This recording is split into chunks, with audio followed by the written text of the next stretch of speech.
As this man did open fire. Now, to give you some perspective as to where this man is barricaded in the house, it's right behind this vacant old Winn-Dixie building that is right here on the corner. And as you can see, there are deputies and police from all sorts of agencies.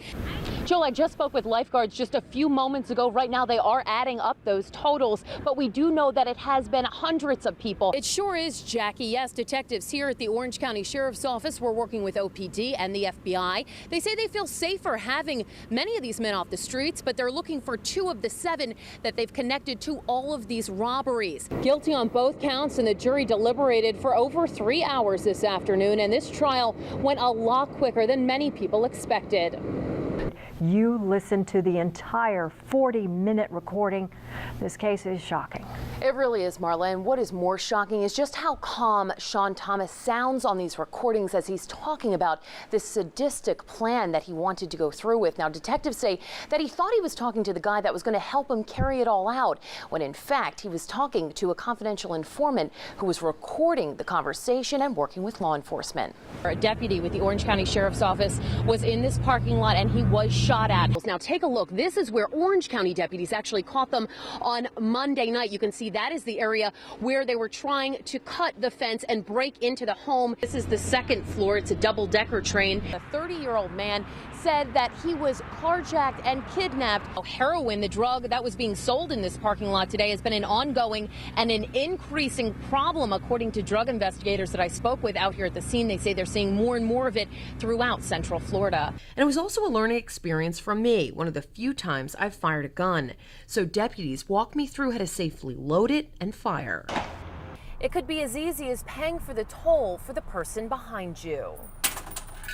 1 in every 3 American women will experience some form of sexual assault in their lifetime, according to the National Institute of Health. According to this report from the Flagler County Sheriff's Office, they say somehow the dog got loose from the shelter and ran over to a minivan that was parked outside.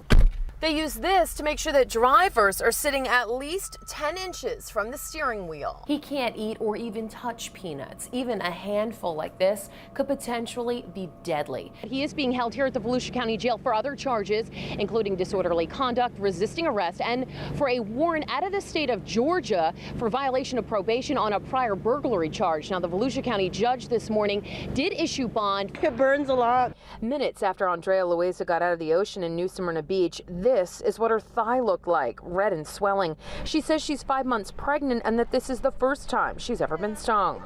First time for everything. She's one of hundreds of people who got stung by jellyfish this weekend in Volusia County. Vinegar was on high demand as victim after victim approached the lifeguard stand. It was kind of an explosion. We didn't expect it. Luckily, Volusia County lifeguards stocked up on extra vinegar. They say about 280 people were stung on Saturday, mostly in New Smyrna Beach. On a scale of 1 to 10, how much pain are we talking? 8. On a lot of the beaches, you can't see the jellyfish, but they're definitely out here, even in the shallow part of the water. I was just sitting right there on the edge, sitting in the shallow area, and then my skin started burning. Guards had their purple flags waving to warn people of the potential hazard. We checked in with lifeguards in Brevard County, but they say they're not having this issue. And it's not just jellyfish that are causing problems. Lifeguards throughout Central Florida are expecting bigger waves over the next few days as Cristobal gets closer to our area. What we've already started doing is moving some of our non-essential equipment up to higher ground. As lifeguards prepare for the storms, beachgoers battle the jellyfish. For this mother-to-be, they put a damper on her trip to the beach, forcing her to leave early and call it a day. The water has been pretty flat all day long. Lifeguards, though, say they are anticipating 6 to 8 feet waves over the next few days, possibly because of the stormy weather. They say they don't know how that could affect the jellyfish that they are experiencing on the beaches, but they suggest anyone heading out to bring some vinegar with them. Live in Daytona Beach, I'm Margaret Kavanagh, News 13. Come on. 18-year-old Bubba Hunter wins an arm wrestling match against the quarterback of the high school football team. I feel like I'm a pretty strong dude. He beats me sometimes. And Bubba's also expected to beat the football star in the race for Homecoming King. Bubba and Simone Atkins are both seniors at West Orange High School. Last week, they were nominated by the school to be in the homecoming court. We're not doing this because we feel bad for them or anything like that. We're doing this because we genuinely like Bubba and Simone. Friends say it's their positive personalities that landed them the honor. He doesn't have a worry in the world, and he just is never in a bad mood, ever. Trying to hold back tears, everything, it's just overwhelming. It's awesome for them. Our whole school was just so excited. It was just, they're just a breath of fresh air. The two get a lot of attention. You would think they're running for a political seat. As classes switch and the courtyard is flooded with students, you can see lots of hugs, high fives, and more arm wrestling. I even challenged the homecoming hopeful and seriously lost. Always just a high-spirited guy, a nice, happy person, and he just brings people together. Bringing the school together one smile at a time. In Orange County, I'm Margaret Kavanagh, News 13. Brandon Bradley apologized to Deputy Barbara Pill's friends and family in the courtroom today. However, her husband says that it's too late for any apologies. Brandon Bradley looks at his friends and family in the courtroom as he's about to learn his fate. Life in prison or the death penalty for killing Brevard County Deputy Barbara Pill. Then harsh words from Judge Morgan Reinman. The bottom line is that the defendant murdered Deputy Pill in a selfish, foolish, and futile attempt to avoid returning to prison for violating his probation. The sentence did not come as a surprise, as the jury had recommended death back in April. For this crime, the court sentences you to be put to death in the manner prescribed by law. You could hear Bradley's family members softly crying. Deputy Pill's husband says the sentence is just.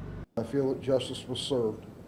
Back in March of 2012, Bradley and his then girlfriend Andrea Kirchner were pulled over by Deputy Pill in Melbourne. Bradley shot and killed her. Kirchner testified against Bradley and is currently serving a 12-year sentence. Mr. Bradley, is there anything you would like to say before I impose your sentence? Bradley apologized to Deputy Pill's friends and family. It's a little late for that. The courtroom was packed with Brevard County deputies. It just shows how much she was loved.